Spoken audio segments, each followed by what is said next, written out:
Welcome to episode 6.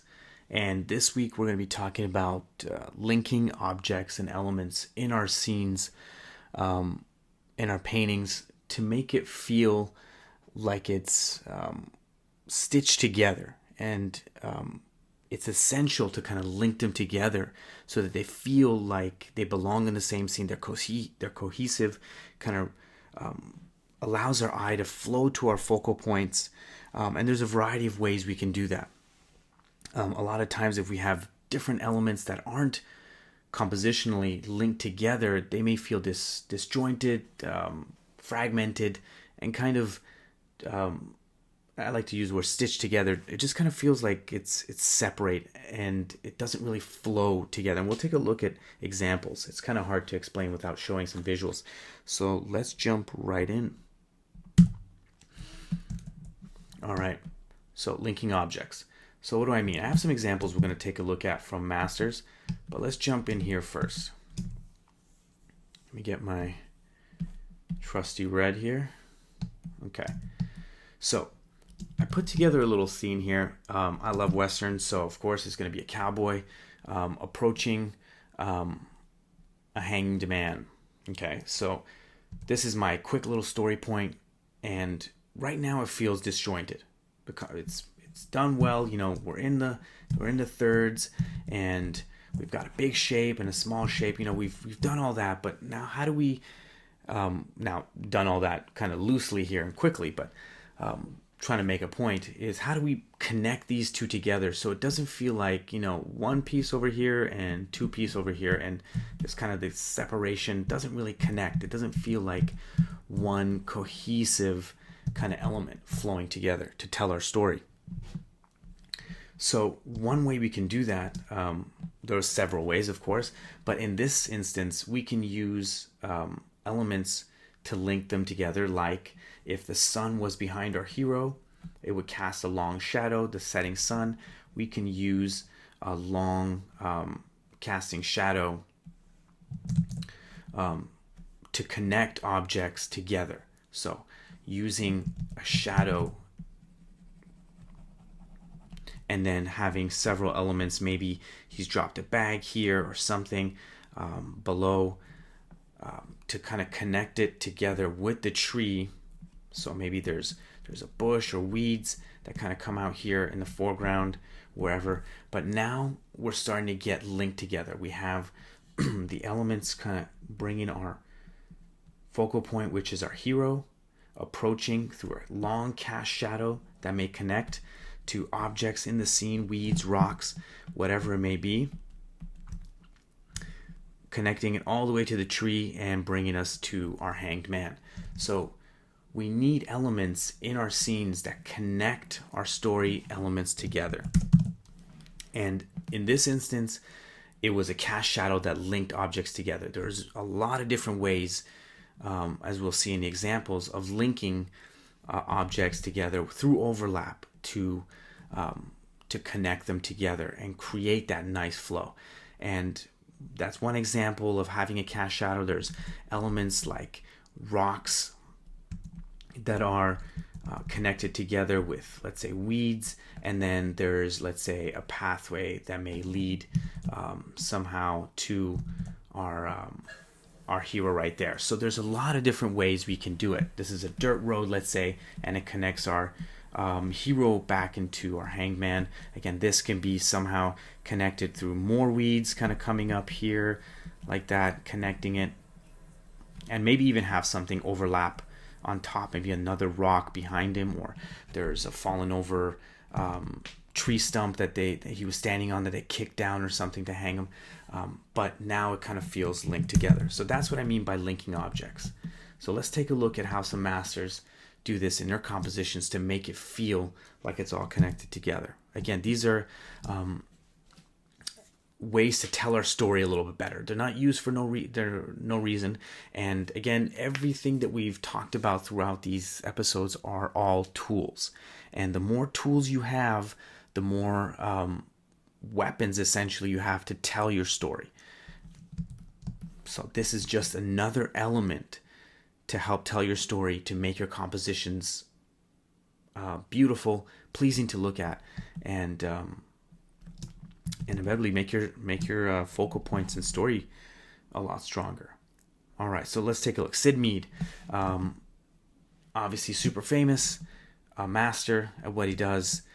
So let's take a look at how he uses linking objects to tell his story. So here now we've kind of know we're using this cast shadow right here again, like we did, casting a shadow to connect all these objects together. And not only that, but the cast shadow, but you have the creature connected through our hero character touching another character that kind of brings us all around to this cohesive and still kind of connects into even this part. Everything's kind of interconnected together, and that's why it feels like we have this beautiful kind of pathway through the composition. Everything kind of fits together, and it's all through intelligently designed overlaps and linking that's happening. Let's jump into another piece. These are all by Syd Mead, the color ones here. Again, an environment that's this vast and really futuristic. Well, how do we combine these elements to make it look like it's a cohesive piece instead of having just futuristic buildings everywhere? And I'm definitely a victim of everything I'm doing. It's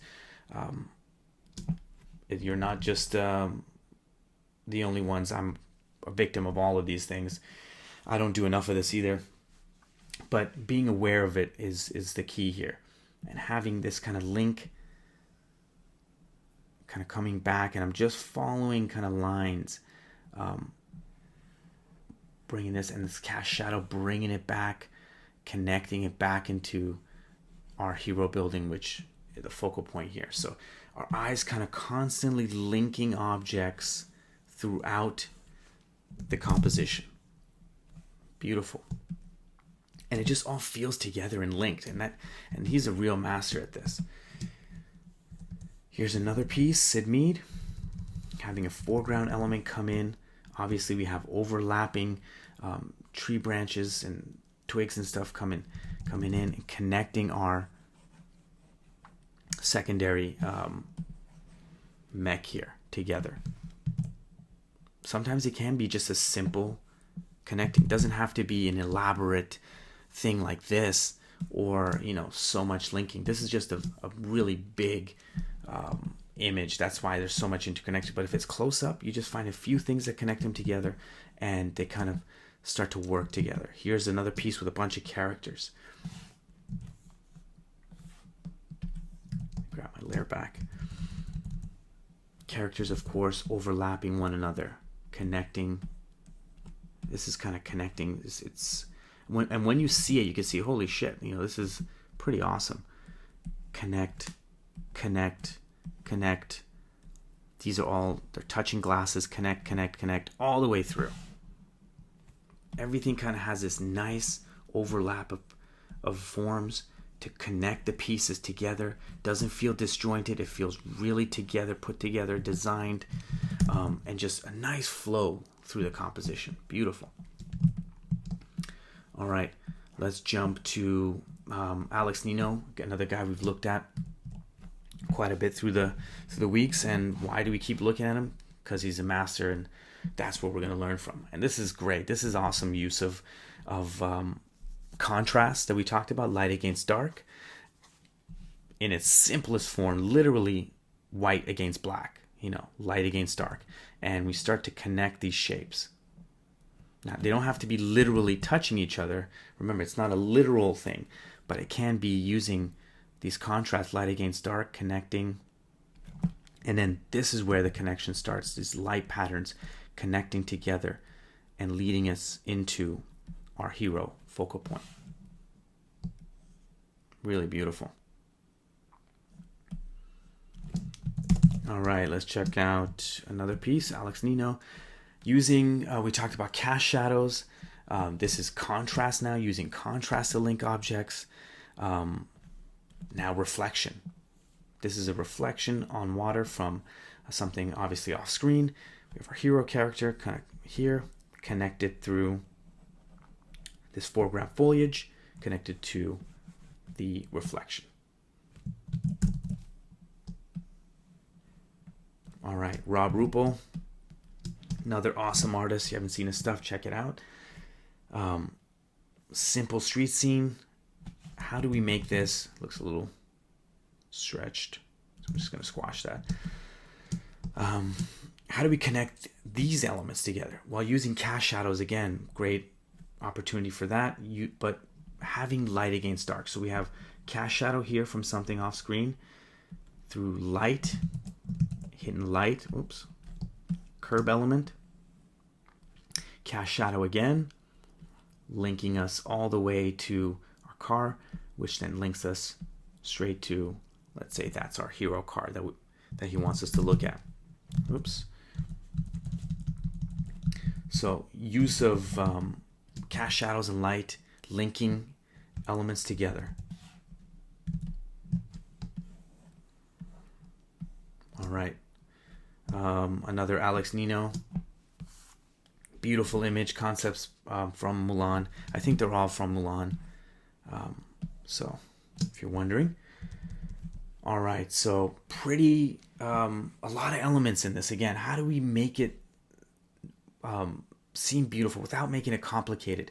Having them all work together, connected together to tell a common story without distracting us or looking disjointed and just a bunch of shit on the screen that aren't connected at all together, which gives us that disjointed feeling of, you know, something being wrong.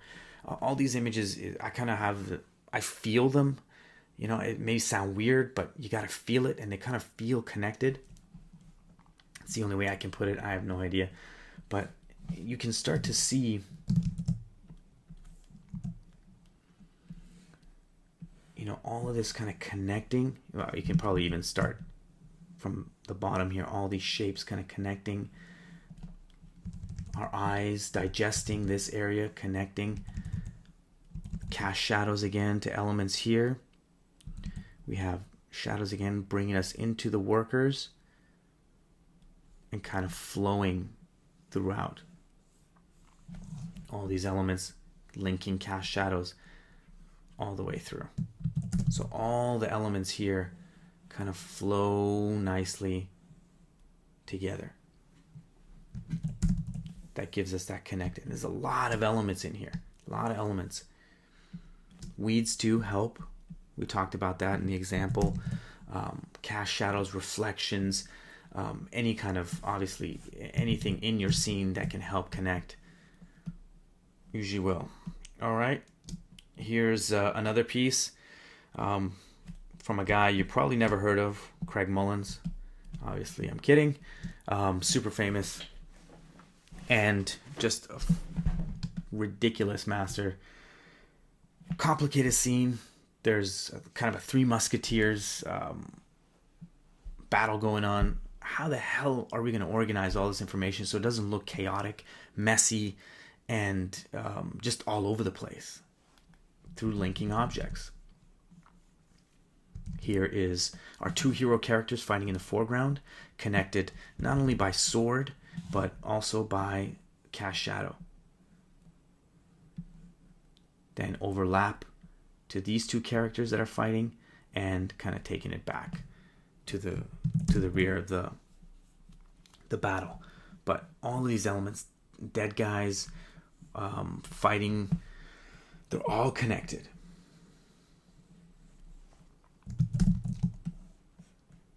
All right, another beautiful piece, Craig Mullins. So with shadow, you can also connect with light. So we have this light shape connecting all the way, or using cast shadows in both kind of reaffirm, and they're literally linked. Like this, you can see it, it's literally, the shapes are linked together. That's the crazy part. And then obviously you have our hero character coming, linking objects in the back, and coming straight down to our secondary our secondary characters in the background there. Everything kind of interconnected without distracting. All right, so we've covered a bunch of examples on how to connect elements in your scene to get that cohesive feel, using overlap of different techniques. And as you look around, take a look at Syd Mead's work. Again, a master linking, Alex, Nino, all these guys. You'll find elements where they are linking and be like, holy shit, I never saw that before. But it's happening, and that's why these images, I respond to those images as a beautiful piece of art. So keep an eye out for linking objects. Again, sit down, type in their names at Google, look at the images, and look for examples of how they're using it.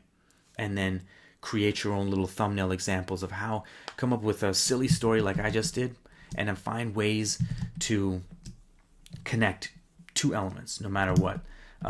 Or find, sometimes it's helpful to find a subject matter, your subject matter story point on a movie still, like what we looked at in the earlier weeks, and then recompose that shot to have them feel a little more connected as the concept artist or the director. All right, we'll see you next week.